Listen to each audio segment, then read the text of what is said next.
ሰላም ጤና ይስጥልን አድማጭ ተመልካቾቻችን ግንቦት 17 2018 ዓ.ም ላይ እንገኛለን። የተለያዩ መረጃዎችን ይዣለሁ። ሁኔታዎቹ እየተለዋወጡ ነው የሚመስሉት።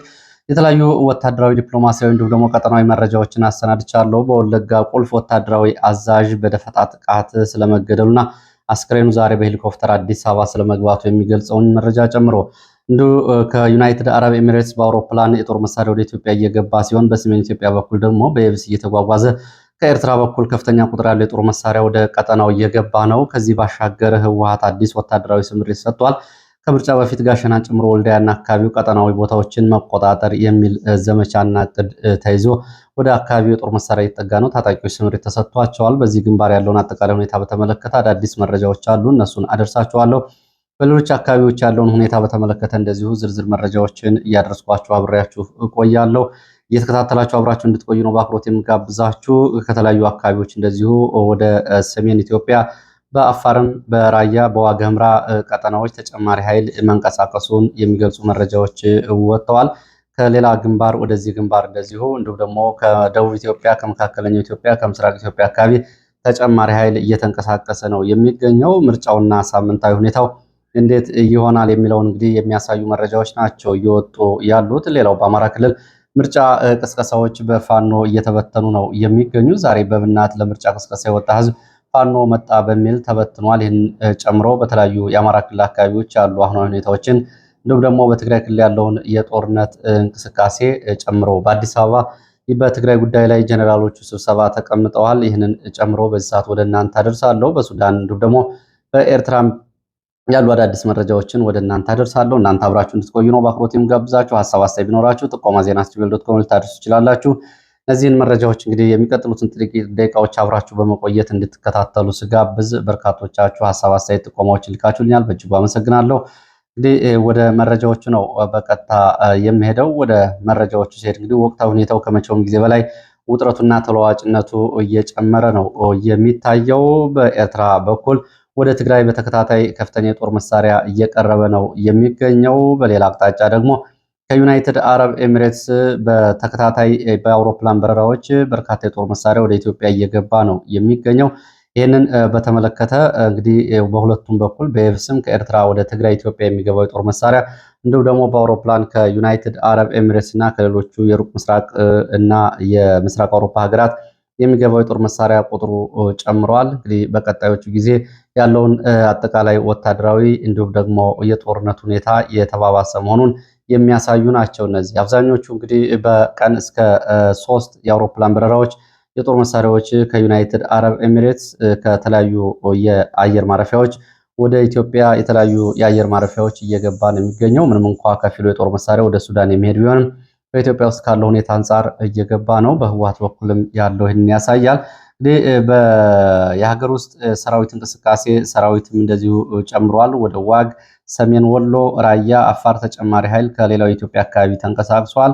ከጎንደር እንደዚሁ ከደባርቅም ጭምር ወደዚህ ግንባር በደብረ ታቦር ጋይንት በኩል ኃይል እንደዚሁ እየተንቀሳቀሰ መሆኑን የወጡ መረጃዎች ያሳያሉ። የራያ ግንባር እስካሁን ያላቋረጠ ጦርነት ቢኖርም አሁን ግን ወደ ሙሉ ጦርነት ሊገባ በዚህ ቀጠና ፋኖና መከላከያ ሚሊሻና አድማ ብተና ሲያድሩ ከነበረው ጦርነት ባሻገር አሁን ህወሓት እንደዚሁ በአርሚ ደረጃ በክፍለ ጦር ደረጃ በከባድ መሳሪያና በቡድን መሳሪያዎች እየታገዘው ለማድረግ ወደ አካባቢው ስምሪት እያደረገ ይገኛል። እንግዲህ በዚህ ቀጠና ከራያ ዘቦ እስከ ራያ መረዋ ድረስ የራያ ቆቦ፣ የራያ አላማጣ፣ የዋግ፣ የኮረም ግንባሮች አዳዲስ ውጥረት ነግሶባቸዋል።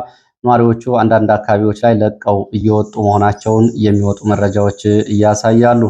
በዚህ በተለይ እስካሁን ከነበረው ሁኔታ አንጻር ሲታይ ከፍተኛ ወታደራዊ ውጥረት ነው ያለው ይላሉ የመረጃ ምንጮቹ። በዚህ ቀጠና አድማጭ ተመልካቾቻችን እንደምታስታውሱ እንግዲህ 5 አይነት የተለያዩ ኃይሎች አሉ። የራሳቸው ተቀራራቢ ፍላጎት እንዲሁም ደግሞ ተጻራሪ ፍላጎትም ያላቸው 5 ኃይሎች አሉ። እንግዲህ በአጠቃላይ የፋኖ እና መከላከያና ተባባሪዎቹ ሚሊሻ አድማ ብተናና ፖሊስን ጨምሮ እንዲሁም ደግሞ ከሰሜን ወሎ የተለያዩ አካባቢዎች የተውጣጡ ሚሊሻዎች በዋግ በኮረም ቀጠና የተውጣጡ ሚሊሻዎች ራሳቸውን የህጉም ብርዳ ዘብ በሚል ከመከላከያ ጎን ሲሰለፉ ከራያ አለማጣ ከራያ ባላና ከአለማጣ ከተማ የወጡ ሚሊሻዎች ደግሞ እንደዚሁ በዚሁ ቀጠና ከመከላከያ ጎን ይገኛሉ። የትግራይ የሰላም ኃይሎች እንደዚሁ ከመከላከያ ጎን ይገኛሉ። ሌሎች ደግሞ የራያ ስበር የሚባሉ ቁጥራቸው ጥቂት ቢሆንም የራያ ማንነት ጉዳይ ጋር የራሳችን ጥያቄ አለን በሚል የሚንቀሳቀሱ ታጣቂዎችም ከመከላከያ ጎን ይገኛሉ። በዚህ በዋናነት ግን መከላከያና ፋኖ ሲያደርጉ ከነበረው ውጊያ ባሻገር አሁን ህወሓት ደግሞ ከመከላከያና ከተባባሪዎቹ ጋር የሚያደርገውን ውጊያ እንደዚሁ በፋኖ በኩል ለማድረግና ከፋኖ ጋር ተባባሪ ስምሪቶችና ግንባሮችን እየወሰደ መሆኑን የወጡ መረጃዎች ያሳያሉ። እንግዲህ በዚህ ሁኔታ ያለው ሁኔታ ሲታይ እንግዲህ በኮረም ቀጠና አዳዲስ የጦር መሳሪያዎች እየገቡ አዳዲስ የጦር መሳሪያዎች እየተተከሉና የታጣቂ ስምሪት እየተደረገ መሆኑን ዛሬ የወጡ መረጃዎች ያሳያሉ። በዚህ እንግዲህ በዛታ ግንባር በኮረም ግንባር ያሉ መረጃዎችን እንመለሳለሁ። ከዛ በፊት በትግራይ ያለው አጠቃላይ ሁኔታ ምን ይመስላል የሚለውን ላድርስ። በትግራይ አጠቃላይ ወታደራዊ አፈሳ ቀጥሏል። በከተማም በገጠርም በወርቅ ማውጫ ጉድጓዶች እና በወርቅ ማውጫ ቀጠናዎች ጭምር በአይነቱ የተለየ የተባለ የግዳጅ አፈሳና ምልመላ ተጠናክሮ መቀጠሉን የወጡ መረጃዎች ያሳያሉ። ከባለፈው አርብ ጀምሮ በገጠርም በከተማም እንደዚሁ ደግሞ በወርቅ ማውጫ ጉድጓዶችም ጭምር በአይነቱ የተለየ አፈሳ እየተደረገ ነው። በዚህ አፈሳ ላይ 3 ኃይሎች ወጣቶቹን ለማፈስ ግዳጅ ተሰጥቷቸዋል። ከነዚህ መካከል ፖሊስ በራሱ አደረጃጀት እንዲሁም ደግሞ የትግራይ ታጣቂዎች የሚባሉት የአርሚዎች በራሳቸው አደረጃጀት እና ሚሊሻ ደግሞ ጎን ለጎን የራሱ ስምሪት ተሰጥቶት ነው አፈሳ እያደረጉ ያሉት። ባለፉት 3 ቀናት በሺ የሚቆጠሩ ወጣቶች ሲታፈሱ፣ አንዳንዶቹ ደግሞ ከግዳጅ ለማምለጥ እግራቸው ወደ አመራቸው አካባቢዎች ስለመሸሻቸው ወደ አፋር፣ ወደ አማራ ክልል እንዲሁም ደግሞ በትግራይ ደግሞ ከከተማ ወደ ገጠር በርካታ ወጣቶች መበተናቸውን የወጡ መረጃዎች ያሳያሉ። አንዳንድ አካባቢዎች እንግዲህ የእርስ በርስ ተኩስም ነበረ። ከዚህ ጋር በተያያዘ አንዳንዶቹ ወደ ደደቢት ቀጠና ወዳሉ ቆላማ አካባቢ ሲወሰዱ፣ አንዳንዶቹ ደግሞ ወደ ምስራቃዊ ትግራይ፣ አንዳንዶቹ ወደ መረብ ወንዝ ነው እንግዲህ በግዳጅና በአፈሳ የተያዙ ወጣቶች እየተወሰዱ የሚገኙት። ይህ በእንዲህ እንዳለ ከኤርትራ በኩል ከባድ ተሽከርካሪዎች በሸራ የተሸፈኑ ጭነቶችን ይዘው ወደ ኢትዮጵያ በብዛት መግባታቸውን የሚያሳዩ መረጃዎች ግንቦት 15 ግንቦት 16 ቀን ወጥተዋል። የኢትዮጵያን ድንበር አቋርጠው በዛላምበሳ በአዲግራት ወደ መቀሌ ውቅሮና መቀሌ እየገቡ እንደሆነ የወጡ መረጃዎች ያሳያሉ። ከዚህ ጋር በተያያዘ ግንቦት 14 እስከ ግንቦት 16 ባሉት ቀናት ቢያንስ 40 ተሽከርካሪዎች ባለተሳቢ ተሽከርካሪዎች ከዛላምበሳ ወደ መቀሌ ጦር መሳሪያዎችን በሸራ ሸፍነው ጭነው ስለመግባታቸው ይገልጻሉ። ይህ ጭነት የጦር መሳሪያ ሎጂስቲክ እንደሆነ ትግራይ አካባቢ የሚወጡ መረጃዎች ይህንን ያሳያሉ። በዚህ በሸራ የተሸፈኑ የጭነት ተሽከርካሪዎች ከዚህ በፊት በተመሳሳይ በሸራ የተሸፈኑ የጭነት ተሽከርካሪዎች ወደዚህ ቀጠና ይገቡ ነበር ከኤርትራ ከዛላምበሳ ወደ መቀሌ። አሁን ግን በአይነቱ ለየት ያለ ነው። ግንቦት 15 2018 ጀምሮ የነበረው ሁኔታ ሲታይ ግን ቁጥሩም ከፍተኛ ነው። የቁጥሩ መጠንም ጨምሯል ነው የተባለው። ይህ በእንዲህ እንዳለ ደግሞ እንግዲህ እነ ጻድቃንና እነ ጀነራል ጻድቃንና እነ ወዲ አንጥሩ ወይም ደግሞ የትግራይ የሰላም ኃይሎች ዋና አዛዥ በመደበኛ ስሙ ገብረ እግዚአብሔር በየነ የሚመሩት ስብሰባ በአዲስ አበባ እየተደረገ ነው። በዚህ ስብሰባ ላይ የትግራይ የሰላም ኃይሎች የሚባሉት እነ ጀነራል ጻድቃን ጨምሮ ባለፈው የተመሰረተው የለውጥ ምክር ቤት የሚባሉ የትግራይ ጉዳይ ያገባናል የሚሉ የፖለቲካና ወታደራዊ አመራሮች ይገኙበታል። ጥቂት ሰዎች ናቸው ያሉበት ተብሏል። ስብሰባው በአዲስ አበባ እየተደረገ ይገኛል። በስብሰባውን የሚመሩት ጀኔራል ጻድቃን እንዲሁም ደግሞ ገብረ እግዚአብሔር በየነ ጀኔራል ናቸው ሲሆኑ በአዲስ አበባ ባለፈው የተመሰረተው ምክር ቤት ተወካዮችም መኖራቸውን መረጃዎቹ ያሳያሉ። እንግዲህ ይህንን በተመለከተ ስብሰባው ዛሬም እንደቀጠለ ነው። ስብሰባው ባለፈው ቅዳሜ ዕለት እየጀመረ ነው። ግንቦት 15 2018 ዓ.ም በምን ጉዳይ እንደሆነ የአጀንዳው በውል አልታወቀም። ሆኖም ግን በትግራይ ካለው አጠቃላይ ፖለቲካዊና ወታደራዊ ጉዳይ ጋር የተያያዘ እንደሆነ ነው መረጃዎች የሚገልጹት። ይህ በእንዲህ እንዳለ በሰሜን ጎንደር በአዳርቃይ፣ በዋግ ኽምራ፣ በአፋር የሚገኙ የትግራይ የሰላም ኃይሎች የሚባሉት አዲስ ሎጂስቲክ ድጋፍ ተቀርቦላቸዋል፣ ሎጂስቲክ ድጋፍ ተደርጎላቸዋል ነው የተባለው። በአዳርቃይ ያሉ የፓትሮል ተሽከርካሪዎች ጭምር ለውጊያ የሚያገለግሉ ድጋፍ ተደርጎላቸዋል። እንዲሁም ደግሞ ከዋና ግንባር ወደ ንዑስ ግንባርም ኃይላቸውን እያሰፉ በምስራቅ ትግራይ እና እንዲሁም ደግሞ አፋርና ትግራይን በሚያዋስነው ደቡብ ምስራቅ ቀጠና ስምሪት ወስደዋል የሚሉ መረጃዎች ወጥተዋል። በስብሰባውን አጀንዳ በተመለከተ እንግዲህ በትግራይ ወቅታዊ ፖለቲካዊ ጉዳይ ላይ እንደሆነ ነው የመረጃ ምንጮች የሚገልጹት። በአዲስ አበባ የተጠራው ስብሰባ ይህንን በተመለከተ እንግዲህ አዲስ መረጃዎች ከወጡ ወደ እናንተ የማደርስ ይሆናል። ወደ ኮረም አካባቢ የሚወስደን መረጃ ላስከትል። በኮረም ቀጠና ከህወሓት አዳዲስ ተጨማሪ መድፎችን፣ አየር መቃወሚያ፣ የቡድን መሳሪያዎችን እና እንዲሁም ደግሞ የነፍስ ወከፍ መሳሪያዎችን በብዛት እያጓጓዘ እያስጠጋ ይገኛል። ዛሬ ሌሊቱን ማይማዶ፣ ሚጭሚጫ፣ ጽግልዋ ተብሎ በሚጠሩት አካባቢዎች አርሚ 31 ተብሎ የሚጠራው ታጣቂ ኃይል ኮር 1 ታጣቂዎች ሌሊቱን ወደዚህ ቀጠና ገብተው ቦታ እንዲይዙ ተደርጓል። ወደ ዛታ ዋገምራ ዞን አማራ ክልል ስምሪት ተሰጥቷቸዋል። ከማይጨው ከተማ እንደዚሁ ተጨማሪ የጦር መሳሪያዎች መድፍና የአየር መቃወሚያን ጨምሮ ግንቦት 15 እስከ ግንቦት 16 መድፍና ሌሎች መሳሪያዎች እንደዚሁ ወደ አፋር ግንባር በተለይ ራያ መሆኔ ወደ ስፔን ካምፕ ተብሎ ወደሚጠራው መግባታቸውንም የወጡ መረጃዎች ያሳያሉ። ይህ በእንዲህ እንዳለ በዚሁ በኮረም ቀጠና ዛታ ግንባር ዛሬ ረፋድ ጀምሮ ጓሪ፣ ደሪ፣ ደንቃ፣ ቀዳ ተብሎ ወደሚጠሩ አካባቢዎች ወደ አማራ ክልል ዛታ ወረዳ ታጣቂዎች እንቅስቃሴ ማድረግ መጀመራቸውን የሚገልጹ መረጃዎች ወጥተዋል። የጦር መሳሪያ የተጠመደባቸውን አካባቢዎችም በተመለከተ በዚሁ በኮረም ቀጠና አዲ ትላ፣ እንዶዴ፣ ማይማዶ እንዲሁም ደግሞ ገረብ አይኔ ተብሎ በሚጠሩ አካባቢዎች 6 መድፎች እና እንዲሁም ደግሞ የአየር መቃወሚያዎች መጠመዳቸውን ነው ከግንቦት 16 ጀምሮ የወጡ መረጃዎች የሚያሳዩት።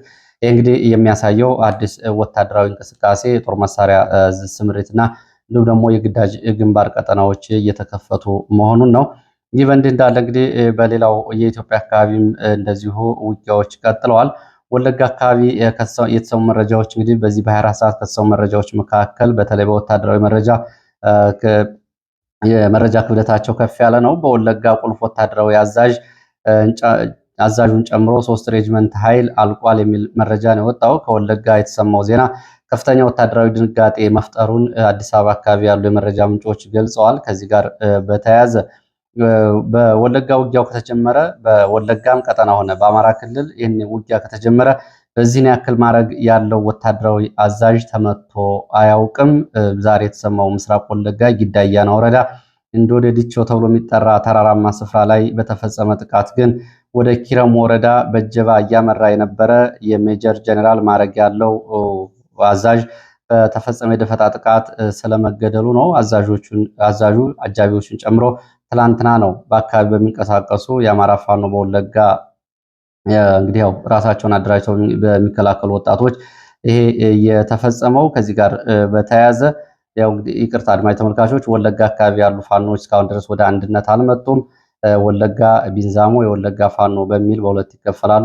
በአጠቃላይ ግን ይሄ እርምጃ የተወሰደው በፋኖ በሚለው ይያዝ። ምክንያቱም ከዚህ ጋር በሚወጡ ዘገባዎች ከአሁን በፊት ውዝግቦችንም ተመልክቼ ስለነበርና መረጃውን ያጋሩኝ አንድ የፋኖ አባልም በዚህ ጉዳይ ላይ እስካሁን ድረስ ያለው ሁኔታ ወደ አንድነት ካለመምጣት ጋር የድል ሽሚያዎች ሌሎችም አሉ። እንግዲህ በፊት እንደነበረው አሁን ወደ አንድነት ለመምጣት እንቅስቃሴዎች ተጀምረዋል። ለማንኛውም በዚህ ቀጠና ያሉ ራሳቸውን የሚከላከሉ ወጣቶች ናቸው ይህንን እርምጃ የወሰዱት። በዚህ ሁኔታ እንግዲህ ሜጀር ጀነራል በተፈጸመው የደፈጣ ጥቃት አዛዥ ጨምሮ አጃቢዎች ስለመገደላቸው ነው። በድንገተኛ ጥቃት ተገድሏል። ጀኔራሉ ጋር ስምሬት ላይ የነበሩ ፓትሮሎችም እንደዚሁ ኮንቮዮች ተቃጥለዋል። ጀኔራሉ ኢትዮጵያ ካሏት እዞች የአንደኛው የማዕከላዊ እዝ ሁለተኛ ቁልፍ ሰው ወይም ደግሞ ምክትል አዛዥ እንደሆነ ነው መረጃዎች የሚገልጹት። ይህ በእንዲህ እንዳለ እንግዲህ ከዚህ ከኪረም ወረዳ ድረስ ባሉ አካባቢዎች በ3 ቀናት ብቻ የ3 ሬጅመንት ኃይል እንደገባ አልወጣም የሚሉ መረጃዎችም ወጥተዋል። በፋኖ መረጃ ምንጮች ዛሬም በአካባቢው እግረኛ ከነቀምት ወደ አካባቢ ተንቀሳቅሷል። ኪረሙና ጊዳያና የድሮን ስምሪትና የድሮን ቅኝት እየተደረገ ነው። ወደ አካባቢውም ሄሊኮፕተር ተልኮ የጀኔራሉ አስክሬን ወደ አዲስ አበባ ተወስዷል። እንግዲህ አዲስ አበባ አካባቢ ያሉ የመረጃ ምንጮች ደግሞ ይህንን በተመለከተ ጀኔራሉ ወደ ትውልድ ቀየው ወደ አማራ ክልል አስክሬኑ ያልተላከው በወቅታዊ ሁኔታ ምክንያት የቀብር ስነስርዓቱ ዛሬ በአዲስ አበባ ይፈጸማል የሚል መረጃ አድርሰዋል። ይህንን በተመለከተ የጠየኳቸው ወታደራዊ ምንጮች ይህንን ብለዋል። እንግዲህ የጦርነት ከተጀመረ በኋላ በዚህ በሜጀር ጀነራል ደረጃ እንዲሁም ደግሞ በእዝ አዛዥ ደረጃ ተፈጸመ ጥቃትም የተፈጸመ ግድያም ሲኖር የአሁኑ የጀነራሉ የመጀመሪያው ነው። ጀነራሉ እንግዲህ አስከሬኑ ዛሬ ረፋድ አዲስ አበባ ገብቷል። ብርጋዴር ጀነራል አስናቀ አይተነው ይባላል። በወለጋ ጊዳያና እንዶደ ዲቾ ላይ በተፈጸመ የደፈጣ ጥቃት የአጃቢዎቹ ተሽከርካሪዎቹም ወድመዋል፣ አጃቢዎቹም ተገድለዋል የሚል መረጃ ነው የወጣው። ወደ ሌሎች መረጃዎች እቀጥላለሁ። ወደ ሌሎች መረጃዎች ስቀጥል በኢትዮጵያና ሱዳን ቀጠና ያለውን ሁኔታ የተመለከተ መረጃ ነው። በኢትዮጵያና ሱዳን ቀጠና የሱዳን አራተኛ ክፍለ ጦር ወደ ኢትዮጵያ ድንበር የሚያስጠጉ ቁልፍ የተባሉ ቦታዎችን መቆጣጠሩን ትናንትና ባወጣው መግለጫ ገልጿል። በኢትዮጵያ ምዕራባዊ ቀጠና በኩል በአሶሳ ቀጠና የሱዳን ብሉ ናይል ግዛት ውስጥ ወሳኝ የተባለችውን ስትራቴጂክ ቦታ መቆጣጠሩን የሱዳን ጦር አራተኛ ክፍለ ጦር አሳውቋል። ቢርካ ተብላ የምትጠራ ቦታ ነች የተቆጣጠራት። አርኤስኤፍ እና የሱዳን ህዝብ ነጻነት ንቅናቄ የሰሜን ተብሎ የሚጠራው የነበረውን ካምፕም ለቀው ወጥተዋል። ካምፓቸውን የአልቡርሃን ጦር ተቆጣጥሯል። ይህ ቦታ ከኩርሙክ እና ከኢትዮጵያ አሶሳ ቀጠና ባለው ሁኔታ ውስጥ ለብሉ ናይል ግዛት ወሳኝ የሚባል ስትራቴጂክ ቦታ እንደሆነ መረጃዎቹ ያሳያሉ። አርኤስኤፍ ብሉ ናይል ግዛትን ለመቆጣጠር ያለው ብቸኛ ስትራቴጂክ ከተማ መግቢያ መስመር ይህ ነው። ትላንትና በአልቡርሃን ጦር መልሶ ተነጥቋል። ይህንን ተከትሎ አርኤስኤፍ በሱዳን በተለያዩ አቅጣጫዎች ከአረብ ኤሚሬትስ የገቡ ወታደራዊ ሎጂስቲክ ድጋፍና ወታደሮችን ቅጥረኛ ወታደሮችን እያስገባ መሆኑን የሚገልጹ መረጃዎች ወጥተዋል። አርኤስኤፍ ከሊቢያ በኩል ከፍተኛ መጠን ያለው ነዳጅና የጦር መሳሪያ እያስገባ እንደሆነ ዛሬ ከሱዳን የወጡ መረጃዎች ያሳያሉ። በተመሳሳይ ከጎረቤት ቻድም በቻድ በኩልም ካፍራህ ተብሎ በሚጠራ መስመር አዳዲስ የኮሎምቢያ ቅጥረኛ ወታደሮች በዩናይትድ አረብ ኤሚሬትስ በኩል የተቀጠሩ ወደ ሱዳን እየገቡ እንደሆነ የወጡ መረጃዎች ያሳያሉ። በኢትዮጵያ በኩልም ከአሶሳ ወደ ዳቡስ አዳዲስ ወታደራዊ ተሽከርካሪዎች እንደዚሁ እየተጠጉ መሆናቸውን የወጡ መረጃዎች ያሳያሉ። በዚህ ቀጠና እንደዚሁ ከአልቡርሃን ጋር በተመለከተ ዲፕሎማሲያዊ መረጃዎች አልቡርሃን ባህሬን በነበረው ቆይታ ከአረብ ኤሚሬትስ ተወካዮች ጋር ፊት ለፊት ተነጋግሯል የሚሉ መረጃዎች ዛሬ ወጥተዋል። ከሁለት ቀናት በፊት ሚድልስት አይ ወይም ደግሞ የሚድልስት አይን የተባለ ሚዲያ አልቡርሃን በባህሬን ከአረብ ኤሚሬትስ ጋር ለመነጋገር ቅድመ ሁኔታ አቅርበዋል የሚል ነበር። አሁን ደግሞ አይ ከወኪሎቹ ጋር ተነጋግረዋል የሚል መረጃ ወጥቷል። ምንም እንኳ የአልቡርሃንና ሚዲያዎቹ ይህንን እያስተባበሉ ቢሆንም ሌላው በኬንያ ናይሮቢ እየተደረገ ያለው ሱዳን የተመለከተው ጉባኤ ዛሬም እንደቀጠለ ነው። ሁለተኛ ቀኑን ይዟል። ይህ በእንዲህ እንዳለ ወደ ኢትዮጵያ ውስጥ መረጃዎች ስንመለስ በሲዳማ በኦሮሚያ ክልልና በሲዳማ ክልል አዋሳኝ አካባቢዎች እንደገና ግጭቶች አገርሽተዋል የሚሉ መረጃዎች ወጥተዋል። ከግንቦት 10 እስከ ግንቦት 15 በነበሩት ቀናት የነበረው ግጭት እንደገና ጋብ ቢልም በትላንትናው ዕለት ግንቦት 16 ቀን እንደገና ከኦሮሚያ ክልል ጉጂ የመጡ ታጣቂዎች ጥቃት ከፍተው በንጹሃን ላይ ጉዳት ማድረሳቸውን ተከትሎ እንደገና በአካባቢው ግጭትና ውጥረቱ ተቀስቅሷል። ሀማሾ ተብሎ በሚጠራ ቦታ ነው ከጉጂ ቦረና የመጡ ታጣቂዎች ትላንትና ጥቃት እየከፈቱት። በዚህ ቀጠና ጭሬ፣ አሮሪሳ፣ ሆኮ፣ ሃራምፊማ ተብሎ በሚጠሩ አካባቢዎች እንግዲህ የነበረው ግጭት ጋብ ቢልም በዚህ በሌላ በኩል ደግሞ ግጭት ተቀስቅሷል። ያው እንግዲህ ከድንበር ጋር እየተያያዘ መረጃ ነው። ወደ አማራ ክልል ወዳሉ መረጃዎቻችን ስንሄድ በደቡብ ጎንደር እብናት ዛሬ ምርጫ ቅስቀሳ እና ምርጫ ሰልፍ ለማድረግ ዝግጅት ላይ በነበረበት ጊዜ የብልጽግና በፋኖዎች ሰልፉ ተበትኗል የሚሉ መረጃዎች ወጥተዋል። እብናት ከተማ አስተዳደር አካባቢ የተወሰኑ ሰዎች በግዳጅ ወጥተው ሰልፍ ለማድረግ ዝግጅት ባደረጉበት ጊዜ ፋኖ መጣ በሚልና በተኩስ ድምፅ በመሰማቱ ሰልፈኞች ተበትነዋል ብሏል የዓይን እማኞች ከቦታው ያደረሱት። ምርጫ ጋር በተያያዘ እንደዚሁ እንግዲህ ከምርጫው በፊት በተለይ ወልዲያና ጋሸናን ጨምሮ እነዚህ ዋና ዋና የሚባሉ መስመሮችን ለመቆጣጠር ህወሓትም እንደዚሁ ኃይል እያስጠጋ መሆኑን የሚገልጹ መረጃዎች ወጥተዋል። በአማራ ክልል ካሉ ምርጫዎች ጋር በተያያዘ አንድ የሚሊሻ አባል ከ100 በላይ የመራጮች ካርድ ይዞ ይገኛል የሚሉ መረጃዎችም ወጥተዋል። ሚሊሻዎች የቀበሌ እናውቀዋለን የሚሉትን ሰው ቁጥር በመናገር በዚህ በሰው ቁጥር ልክ የምርጫ ካርድ ይዘዋል። ያው የምርጫ ቀኑ ሲመጣ እናስገባዋለን እያሉ ነው የሚናገሩት። እንግዲህ ስለ ምርጫ እንደዚሁ ጽንሰ ሀሳብ የሌላቸው ይህንን ለሚያገኛቸው ሰዎች በድፍረት እየተናገሩ ነው የሚገኙት። በአርማጭሆ ቀጠና እንደዚሁ ወታደራዊ ዘመቻና ግዳጅ ጋር በተያያዘ የወጡ መረጃዎች አሉ። በጎንደር ምዕራብ ጎንደር እና ማዕከላዊ ጎንደር አርማጭሆ ቀጠናዎች በተለያዩ ቦታዎች በሌሊት ከተንቀሳቀሰ መከላከያ ሚሊሻና አድማ ብተና ጋር በተደረገ ውጊያ ሰብአዊ፣ ቁሳዊ፣ ወታደራዊ ኪሳራ ደርሷል።